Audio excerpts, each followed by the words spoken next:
Move! Can't you hear me, old man? You're holding up the entire plane." The words, sharp as broken glass, cut through the low hum of the cabin. Sarah flinched, her knuckles whitening on her armrest. Everyone heard it. The businessman in the slick suit, let's call him Mark, was standing in the aisle, his face a mask of furious impatience. He glared down at a frail, elderly man who was fumbling to get his small carry-on into the overhead bin. The old man didn't respond, he just kept trying, his thin, spotted hands shaking slightly as he struggled with the weight of the bag. He seemed lost, not defiant, just somewhere else entirely. This is the moment. We've all seen it. The moment you have a choice. Look away, put your headphones on and pretend it's not happening, or you can do something. Sarah's heart hammered against her ribs. Before she could talk herself out of it, she unbuckled her seatbelt. "Hey," she said, her voice steadier than she felt. "He's just trying his best. Give him a second." Mark's head snapped toward her, his eyes cold and dismissive raked over her. "Mind your own business. We have a schedule to keep." This is where the flight attendant is supposed to step in, right? Where they diffuse the situation with practiced calm. A flight attendant did approach, but not in the way Sarah expected. She placed her hand not on the angry man, but on Sarah. "Ma'am, please return to your seat. Let us handle this." Her tone wasn't comforting. It was a warning, a punishment. Sarah froze. Wait, what just happened? She was the one being managed, the bully was being ignored, and she was being told to sit down and shut up. You ever been punished for trying to do the right thing? It's a feeling that burns. The injustice of it felt hotter than the recycled cabin air. If you've ever felt like you were blamed for someone else's bad behavior, like this video so other people know they aren't alone. Mark smirked, a tiny triumphant curl of his lip. He had won. He turned his attention back to the old man. "Are you deaf or just stupid? Move the bag." The old man finally stopped. He slowly lowered the bag to the floor, his shoulders slumping. He clutched a small, worn leather wallet in his other hand, his thumb stroking the cracked surface as if for comfort. He didn't look at his tormentor. He just stared at the seat in front of him, his face a quiet landscape of sorrow. The flight attendant sighed, a sound of pure annoyance. "Sir, if you can't lift your bag, we'll have to check it." The old man finally looked up, his eyes a pale, watery blue. "No," he whispered, his voice raspy with age. "It has to stay with me." Inside the wallet, Sarah could just see the corner of a faded black and white photograph. This wasn't just a bag. This was something important, something personal. The conflict wasn't just about a delayed flight anymore. It was about dignity. It was about shame versus compassion, right there in the narrow aisle of a Boeing 737. Mark rolled his eyes dramatically. "Oh, for God's sakes! Just check the bag, you dinosaur! You're costing everyone time!" He pulled out his phone and aimed it at the old man. "The whole world is going to see how selfish you are." The tension in the cabin escalated instantly. It went from uncomfortable to toxic.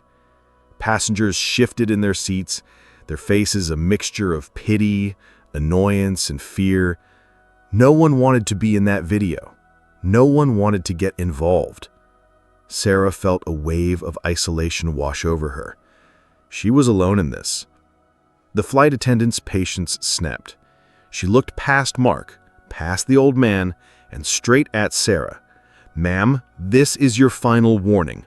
Return to your seat now, or I will have the captain call security to have you removed from the flight." Her words hit Sarah like a physical blow. To be removed? For defending someone? She thought sleeping on the airport floor was the worst it could get after her connecting flight was canceled. She was wrong. The humiliation of being escorted off this plane, treated like a criminal while the real aggressor filmed it all, that was so much worse. The cabin door was still open. Mark was still filming. The old man looked smaller than ever, as if he were shrinking under the weight of it all.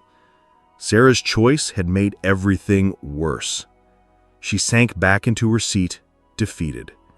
The silence that followed was thick and heavy, broken only by Mark's smug chuckle. And then a new sound. A crisp, calm voice crackled over the intercom. It wasn't the pre-recorded safety announcement. It was the pilot. "Good morning, ladies and gentlemen. This is your captain speaking from the flight deck. We're just waiting for everyone to find their seats before we close the door. We should be on our way shortly." A standard announcement. Sarah felt a fresh wave of disappointment. The pilot was oblivious. Nothing was going to change. But then the pilot kept speaking. His tone shifted. It became personal. "We also have the distinct honor of carrying a very special guest on board with us today. A man I haven't seen in nearly 30 years. A confused murmur rippled through the passengers. Who was he talking about? A celebrity? A politician? Mark lowered his phone, a flicker of curiosity on his face. The pilot's tone softened, laced with an emotion Sarah couldn't quite place. It sounded like reverence. "The gentleman in seat 14B, the pilot said, his voice cracking just slightly. "Mr. Alistair Henderson." Sarah's eyes darted to the old man. 14B. That was his seat. He looked up, his brow furrowed in confusion. The pilot continued, and his next words stunned the entire plane into absolute silence. "Mr. Henderson, he was my first flight instructor. He was a command pilot in the Air Force who flew B-52s in Vietnam. The man who taught me how to fly. The reason every single one of us is safe on this plane today." Wait, what? The silence was deafening. It was heavier than the plane itself. Every eye in the cabin swung from the intercom speaker to the frail old man, and then to the loud, obnoxious businessman frozen in the aisle. The world had just been turned upside down. The slow, incompetent old man wasn't an inconvenience. He was a hero, a legend. Mark's face, which had been twisted in a sneer just moments before, turned a sickly shade of white. His phone dangled limply from his hand. He looked like he'd been struck by lightning. The man he'd called a dinosaur and stupid was the mentor of the very person flying the multi-million-dollar aircraft they were all sitting in. Comment legend down below if you believe that true heroes often go unnoticed. The pilot wasn't finished. "I heard a little of the commotion out there, so let me be perfectly clear." The warmth in his voice was gone, replaced with steel. "Mr. Henderson is 86 years old. He has 2 prosthetic hips and a piece of shrapnel in his left leg from when his plane was shot down over Hanoi. So yes, he moves a little slower than the rest of us. He's earned that right." The air crackled. This wasn't just an announcement anymore. It was a reckoning. "As for his bag," he continued, his voice dropping to a near whisper, but broadcast with perfect clarity throughout the cabin, "I happen to know that bag contains the Congressional Medal of Honor his son, also an Air Force pilot, was awarded posthumously after his tour in Afghanistan. It has never left his side, and on my aircraft, it never will." A collective gasp went through the cabin. The small, worn bag wasn't just luggage. It was a shrine. The pilot paused, letting the weight of his words settle. "So, to the passenger in the aisle who was holding us up, I suggest you take your seat now, or I will come back there and personally remove you from my plane." There was no threat of calling security. It was a direct, personal promise. The transformation in the cabin was immediate. The fear and apathy were gone, replaced by a wave of protective fury. A burly man in the row behind Mark stood up. Then another. A woman across the aisle glared at Mark, her arms crossed. The entire plane had turned on him. He was no longer a bully with an audience. He was a pariah trapped in a metal tube at 30,000 feet. Utterly humiliated, Mark stumbled backward, tripping over his own feet as he scrambled into his seat. He didn't just sit down, he collapsed, his face burning with a shame so intense you could almost smell it. He shoved his phone deep into his pocket, his body rigid with disgrace. The flight attendant, who had scolded Sarah, now rushed to Mr. Henderson. Her professional mask was gone, replaced by a profound respect and embarrassment. "Mr. Henderson," she said softly, "please allow me." She took his bag with the reverence of a holy relic and gently placed it in the overhead bin. Another passenger immediately stood up and offered Mr. Henderson his own, much more spacious first-class seat. "Sir," the passenger said, "you deserve this more than I do." Mr. Henderson just shook his head, a small, weary smile. "Thank you, son, but I'm fine right here." He sat down in 14B, and as the plane finally began to push back from the gate, a quiet applause started in the back. It grew, swelling through the cabin, a rolling thunder of gratitude and respect. It wasn't for the pilot. It was for the quiet, unassuming hero in their midst.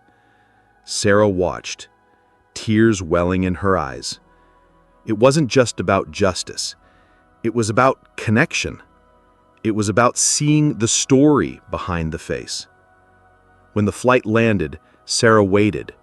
She watched as the passengers filed out, many of them stopping at row 14 to shake Mr. Henderson's hand, to thank him, to share a quiet word. Mark was one of the first to deplane, his head down, his face hidden, scurrying away like a rat. Finally, as the cabin emptied, a man in a crisp white shirt with captain's epaulets on his shoulders walked down the aisle. The pilot. He was younger than Sarah expected, maybe in his early 50s, with kind eyes. He walked straight to Mr. Henderson. He didn't shake his hand, he knelt. Right there in the aisle, the captain of a commercial airliner knelt before his old mentor. "It's good to see you, Alistair," the pilot said, his voice thick with emotion. "You've done well. You've done very well." The pilot then looked up and saw Sarah standing there. He rose to his feet. "You're the one who spoke up for him," he said. It wasn't a question. Sarah nodded, unable to speak. "He taught me how to fly in any storm," the pilot said, glancing at Mr. Henderson. "But you reminded me that some storms happen on the ground." "Thank you." Mr. Henderson beckoned her closer. He opened the old leather wallet. He slid the faded black and white photograph out and showed it to her. It was a beautiful young woman with a radiant smile, standing in front of an old propeller plane. "My wife, Eleanor. She never liked bullies. She would have liked you." Sarah felt the last of her anger and humiliation wash away, replaced by a profound sense of peace. She hadn't just witnessed a moment of justice, she had become part of someone's story. A story of love, loss, and legacy.